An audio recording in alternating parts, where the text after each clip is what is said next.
ધન્યવાદ મિત્રો કે તમે મારો વિડીયો જોવો છો અને સપોર્ટ કરવા માટે ખૂબ ખૂબ આભાર।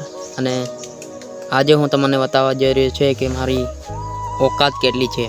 તો ઓકાત એટલે તમને હું મારું ઘર બતાડી, કેમ કે ઘર ઉપરથી જ ઓકાતની ખબર પડી જાય। એટલે ચાલો હંડો જોઈ લો વિડીયો।